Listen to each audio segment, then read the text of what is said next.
Hello. It feels a little bit strange being solo today. So, welcome to Breaking Barriers. And this is a series of conversations all about breaking barriers to leadership because I am a woman on a mission to get more women into leadership roles. Because, well, I don't need to explain why. We all know why we need them. And so today I am flying solo. Normally I'm interviewing people, but I've decided every so often to do a solo session. And I thought, what better time to do it than for International Women's Day? And so here I am talking about one of my absolute favorite topics for many reasons, menopause. And obviously, I mean, I don't know how much time or thought you've given to how menopause is a breaking barriers topic, but it's something that's absolutely crucial to talk about in relation to leadership. And I want to do that with you today because it's something that is not really been talked about in that context. Because we are thankfully finally having the conversations about menopause, about perimenopause, about postmenopause. And I think we need to talk about the impact it's having in our workplaces beyond the health, the implications. And so I'm going to get into all of that stuff. But what I really want to start with is why I'm doing this now and why it's so important. And it's because if you don't know already, I did a TED talk and I talked about menopause, my menopause experience, how to help women, and stopping the menopause talent drain. And I will share more on all of those things in a moment. But what's come from that is I've had so many women reaching out to me since saying, wow, the penny has dropped for me. I thought I was overwhelmed. I didn't know what was wrong with me. Some women have already left their jobs. Some are, I've had women, I've actually had several women send a very similar message that the mask has come off. And in my TED talk, which I'll post a link to in the comments, um, the mask has come off because they've suddenly realized what is going on. And in my TED talk, I talk about that permission to unmask. So we'll get into all of these things in a moment. The key is we need to recognize what's going on so that we can do something about it. So I'm going to start by sharing a bit of my own story. And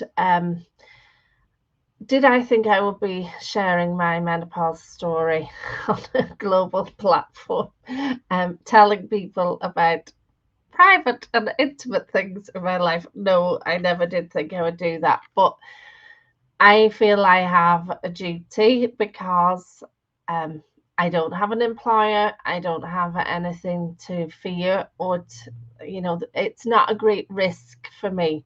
So I can use my platform to share my experience in the hope that it helps others. So a little health warning. There's stuff you're going to hear that you probably never wanted to know. So my story starts with I had I was quite late to motherhood. So I had my second child just before I turned 40, about 6 months before. And what I realize now is I think I slipped from motherhood into perimenopause with no idea that that's what was happening, because why would I have thought about it? Nobody, I was 40. Nobody had ever given me any inclination that this is something that might happen. I'd gone to the doctors. nobody had said, oh, this is what's going on. So what I was noticing, first of all, was low energy, was painful joints, itchy skin, irritability. Like I was snappy as all get out. And and and so these things were like a slow creep. Nothing happened all at once. And I remember even traveling to the US and coming back and feeling like I never got over my jet lag. Brain fog, forgetting things, forgetting important things, but all just like individual occurrences, and all felt like, well, isn't that how you would feel as a mother? And it kind of came to a head for me during COVID, actually. So during lockdown, I my I wouldn't say there were mild symptoms, but my symptoms definitely switched up a gear. And I experienced, now I have a huge problem with how we talk about perimenopausal and menopausal symptoms, how euphemistic they are, how gentle they are. Like hot flushes are not a gentle, oh, I'm feeling warm. Like this is, you can be drenched in sweat in a heartbeat in front of the boardroom, anything like that. What I experienced actually was two really severe symptoms that hit me and knocked me off my feet. One was not just being irritable, snappy anymore, but absolute rage. I mean, I didn't know myself. I didn't even know feeling like this was possible. And if you think about that pressure cooker of us being in lockdown, I was only allowed out of the house once a day. And sorry to my husband, but he would take the dog out. I would be left walking my children. And so there was never any escape from the kids, from everyone. We all felt very cooped up. This was something more. But I was still like, is it just COVID? And then the other thing that really floored me was mood swings. And I find that a bit euphemistic. I did not have mood swings. I had mood tsunamis. Like I could go from feeling completely fine to bawling my eyes, crying. Like I could nearly take to my bed for the day if I had the luxury of it. But actually, and I know this might be difficult for people to hear, and I don't want to trigger anyone, but actually feeling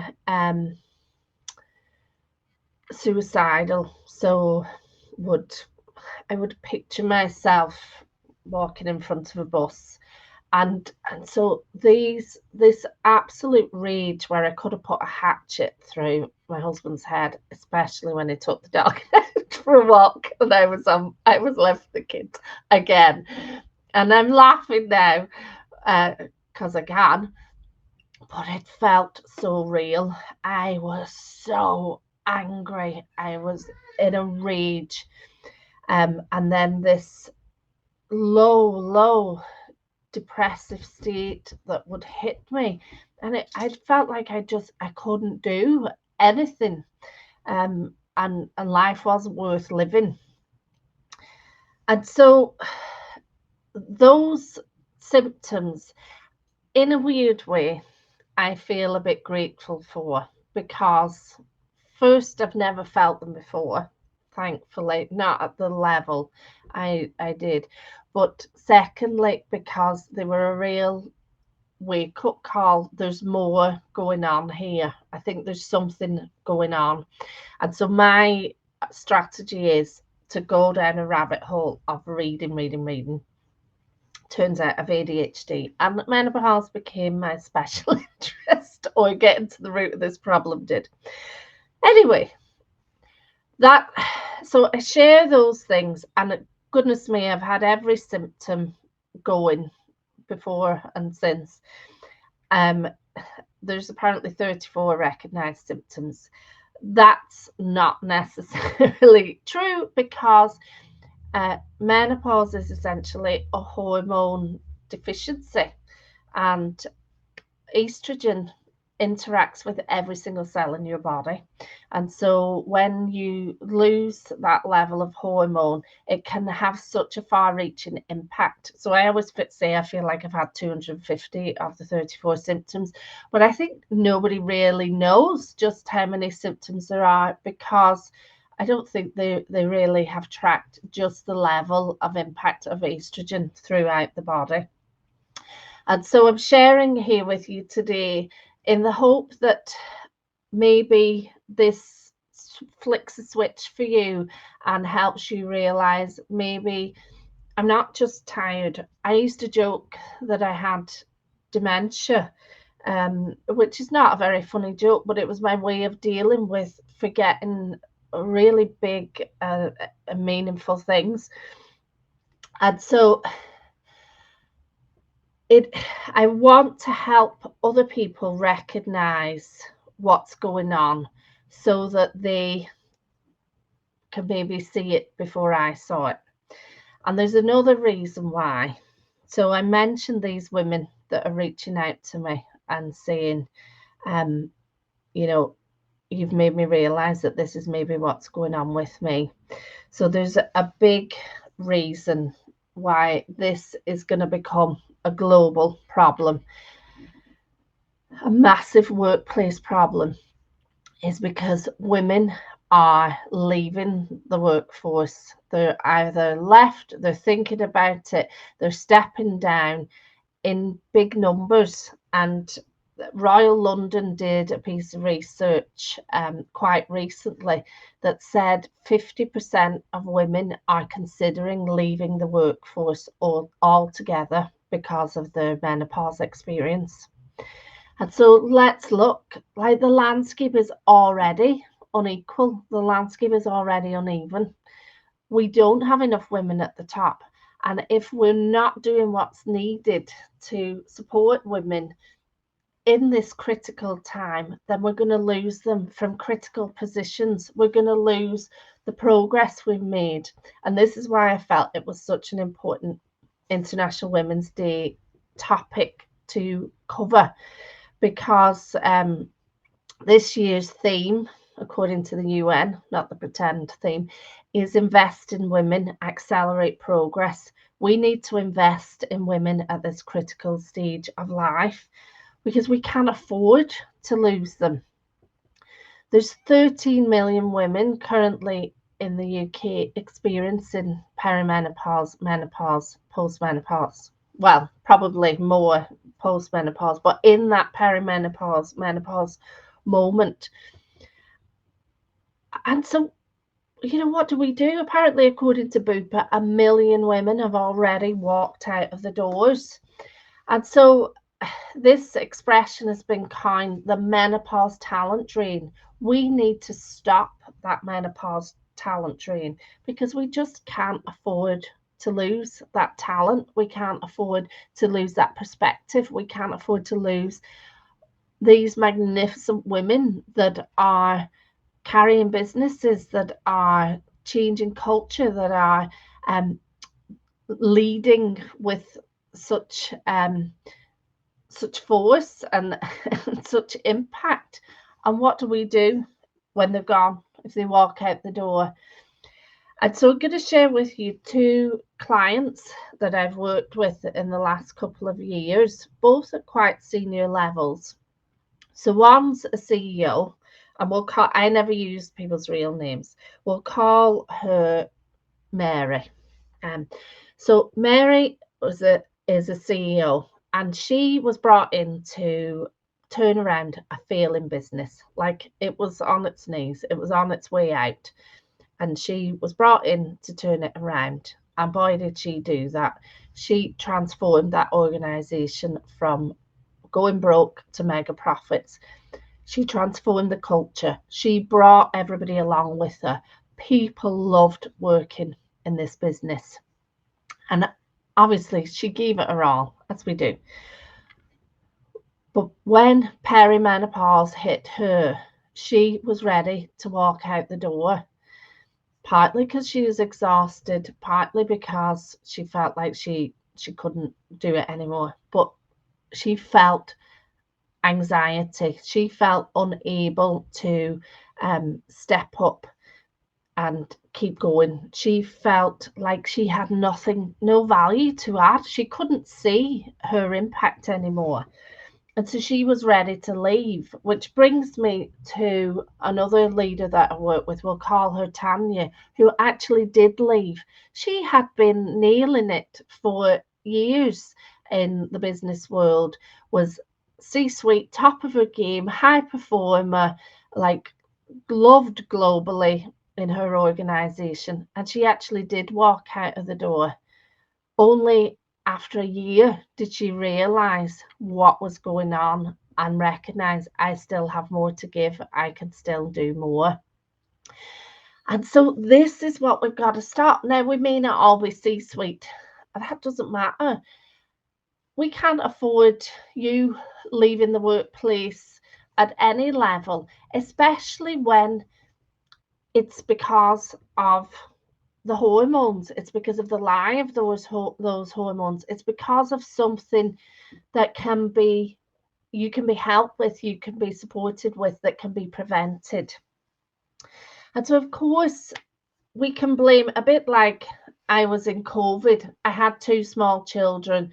I was homeschooling. I run two businesses. Like, that was a lot of pressure going on me at that particular time. And this is the thing, whilst perimenopause can hit at any age and stage post puberty, for most of us, it hits in our early 40s onwards. And so that's often right at the height of your pressure sandwich with aging parents, growing kids, lots more responsibility at work. And so it's easy to write it off and blame it on other things. And so a key part is questioning and asking yourself, is it overwhelm? Is it burnout? Or is it hormones?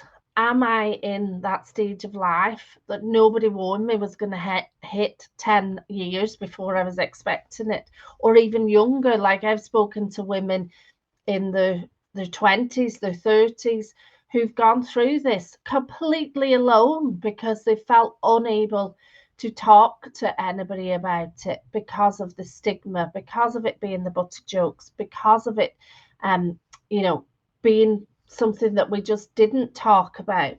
And I'm so glad to say, today we are talking about it, but we're not talking about the impact. So, what I really want to share with you is, what do we do about it? Like, how do we support women? And I've got a few key things that I really want to let you go away with.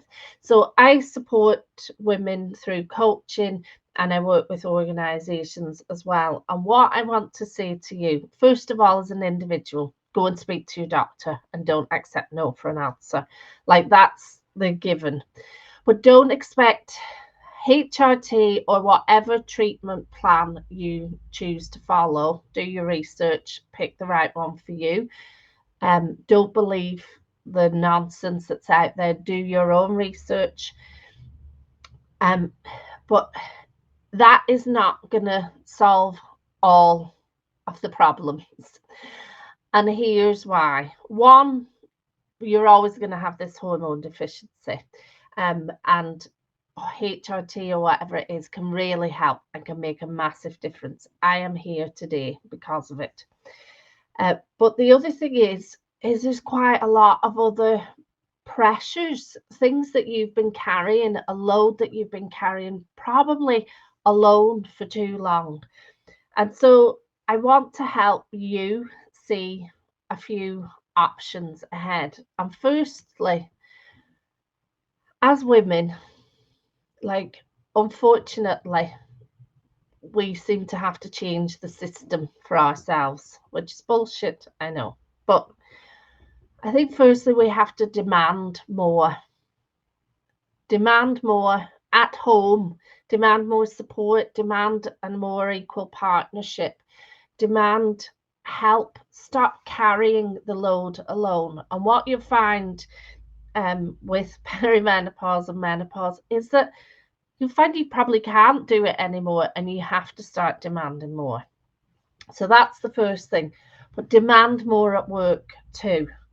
So some of the things that you can be asking for if they're not already available in your workplace is, where's our menopause policy? What are we doing about that?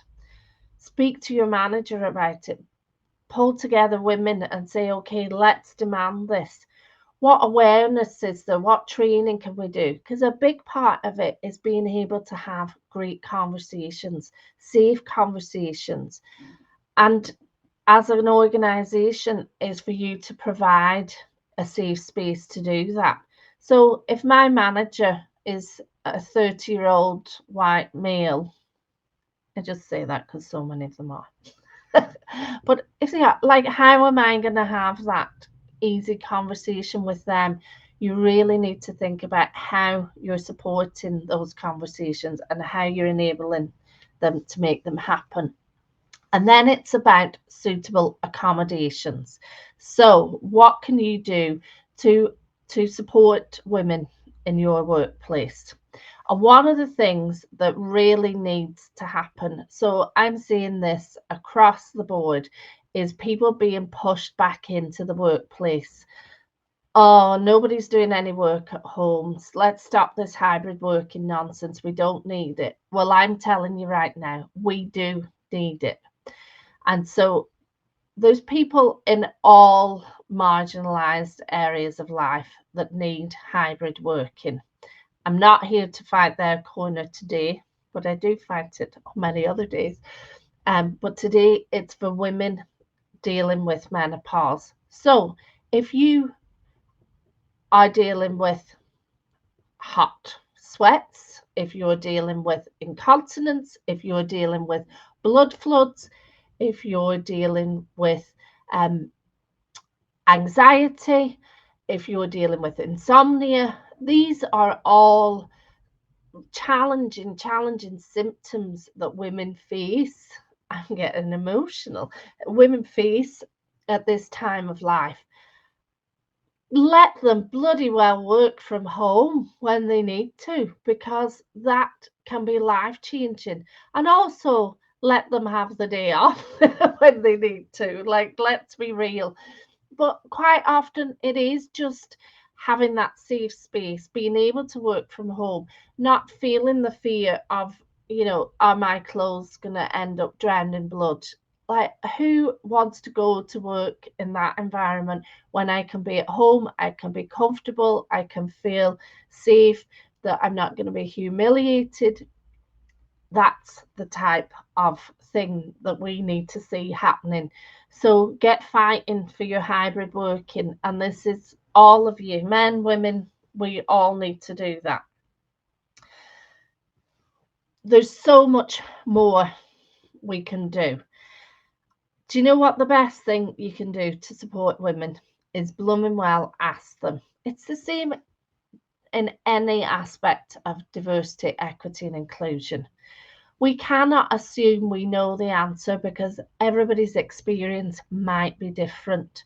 What we need to do is create the safe space to facilitate, to enable, to empower those conversations so that you can ask for what you need and not necessarily have to tell why, not necessarily have to share some of the private, intimate, scary things, but just be able to ask for the solution. And you know what? Women will know what they want, what they need, and that's what we can really give them. I'm just going to give you a couple more things that you can do. Coaching is huge. Support groups are huge. Now, too much of DEI, in my opinion, has been left to people to sort out for themselves. And yes, those support groups really work, and I do not want to diminish the good work of them. But give them budget, give them finance, give them support. If these people are doing the work for you to make your workplace more inclusive, to make it a better place to be. It's going to be a place that retains people. It's going to be a place that supports people to thrive and deliver. So resource it, give them the budget, stop throwing them the scraps and asking them to beg, steal and borrow. And for you, coaching, I believe, is something that should be for everyone. But at the very least, if you have women in your senior leadership team, if you don't, ask yourself, why don't you? But if you do they need, want, could they benefit from coaching? All of your leaders can benefit from it. But here's something that you can do that maybe will, not just maybe, that will help them through and give them a safe place to explore, to discuss the challenges and come up with solutions that they can bring back to you as an organization. So the other thing I wanted to share with you is my 4 Ps from the TED Talk. So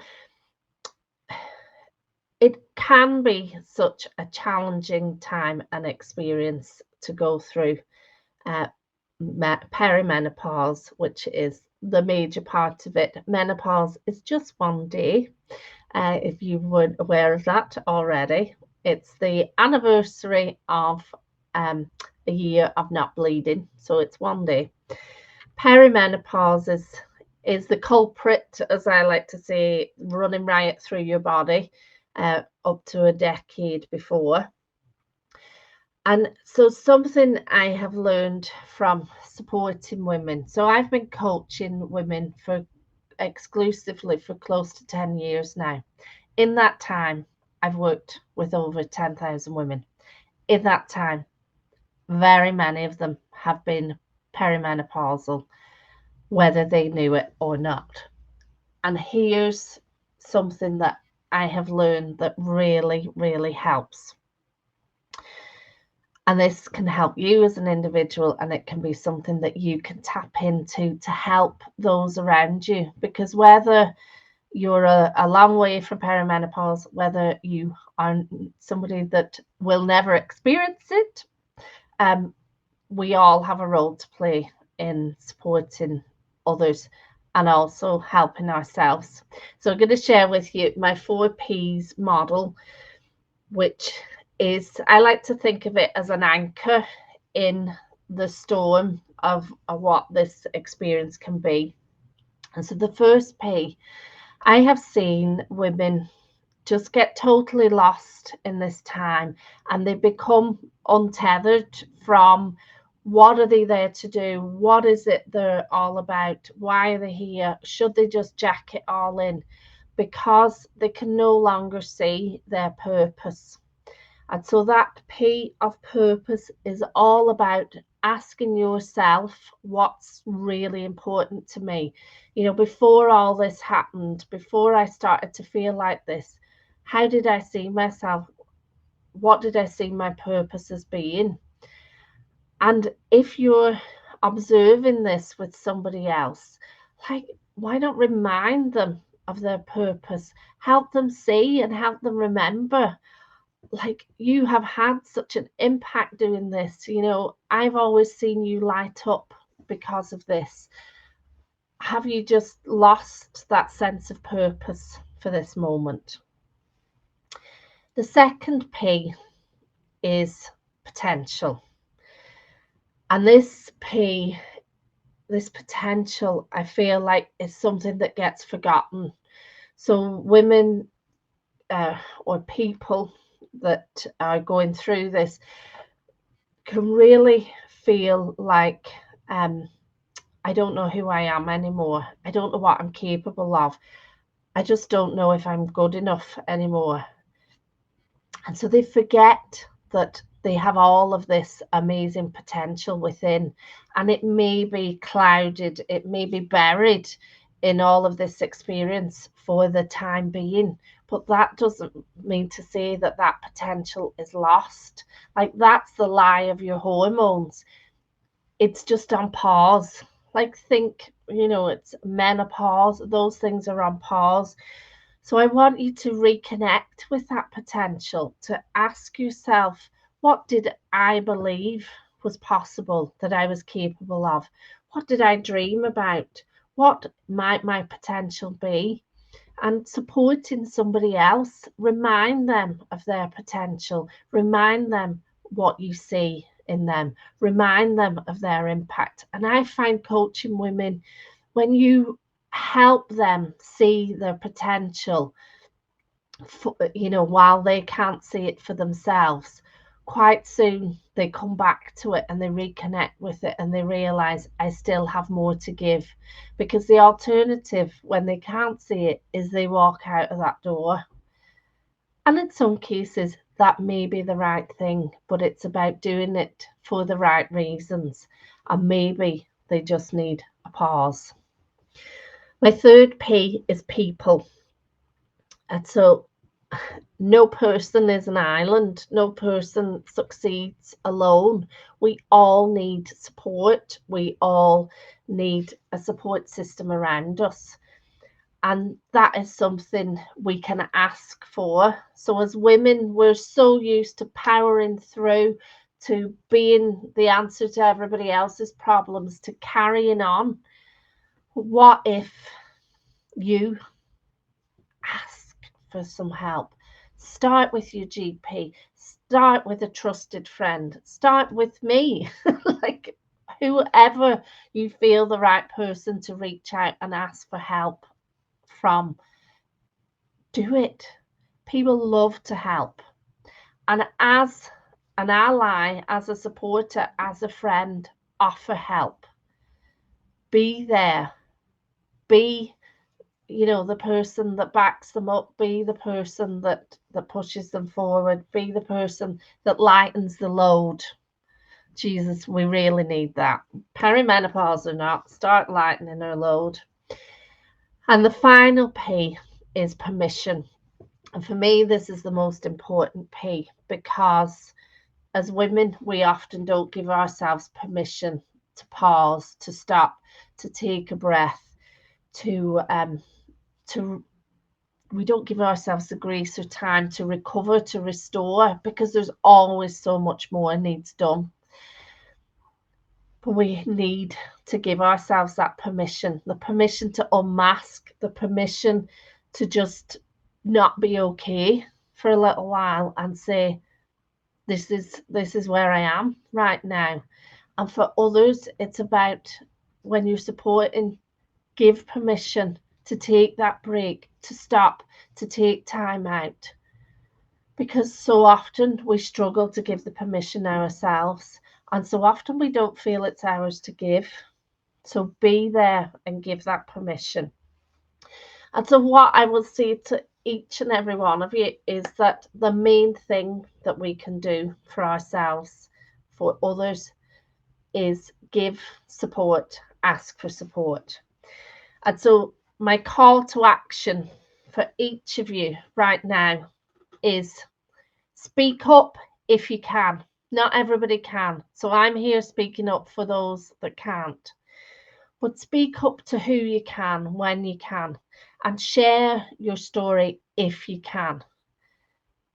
But it's okay if that's not what you're able to do. So then speak out quietly. Speak out and ask for the help and support. Reach out to me. I work with women in this time all of the time. And whilst it feels like your only option may be to step down, to step out, to step back, it's not. There is so much we can do to help get you back to feeling like, I can do this, to having the impact that you deserve to have, and to deliver the potential that you've got. And the third call to action is, do something to make change happen in your company. I can help you with that, but ask for the change, ask for the policy. And I'm talking to everyone here, whether this is something that impacts you directly or not. ask the questions for those that can't do it. Because together, when we raise our voices, together, when we stand up and support each other, we can change everything. This is something that will impact 51% of the population. This is something that, is driving negative change in organizations because and homes and everywhere else because women are not getting the support that they need. What are you going to do about it? And so if you don't know the answer to that question, send me a DM. If you want personal support, send me a DM. If you feel like coaching would be a great answer, send me a DM. I can help you. So thank you for listening. This International Women's Day, let's invest in women to accelerate change. That's what the theme of International Women's Day is, not inspire inclusion, the pretend one. Invest in women at this critical stage of life. Let's make change happen together because this impacts us all. This will benefit us all. And together we can make that difference.